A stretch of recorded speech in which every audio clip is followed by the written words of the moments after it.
In today's video, I'm going to teach you how to add an indicator in NinjaTrader. By the end, you'll know exactly where to find indicators, how to add them to your chart, and how to fine-tune their settings so they look and behave the way you want. First, make sure you have a chart open in NinjaTrader. If you're not already looking at one, open a new chart for the instrument and time frame you want to analyze. It's helpful to pick the market and interval you actually trade, because indicator settings are often tuned to a specific context, like a 5-minute chart or a daily chart. With your chart open, move your mouse over the chart background, then right-click anywhere on that empty space and choose Indicators from the menu. Right-clicking on the chart itself ensures you're opening the indicator manager for this specific chart, so any changes you make will apply right here. The Indicators window will appear. On the left, you'll see a list of all available indicators.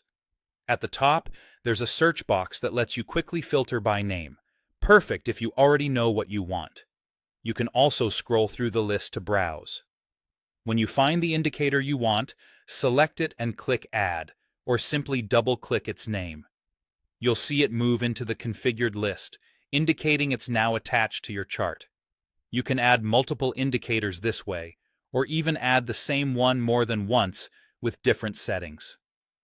Next, adjust the indicator's parameters to fit your needs. The period or length setting controls how much data the indicator considers. Smaller values react faster, while larger values smooth things out.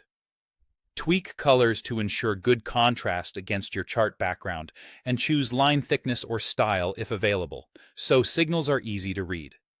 For panel placement, decide whether the indicator should overlay your price bars or sit in its own panel below the chart. Overlays, like moving averages, usually belong on the main panel, while oscillators and momentum tools are often clearer in a separate panel. When you're happy with the setup, click OK. Your indicator will appear on the chart immediately. If it doesn't look right, reopen the Indicators window, revisit the settings, and check color contrast and panel selection. Small adjustments can make a big difference in visibility and readability. That's all there is to it. Open a chart, right-click to access indicators, find and add the indicator you want, customize its parameters, and click OK to apply. Follow these steps, and you'll be able to build charts that match your strategy with confidence.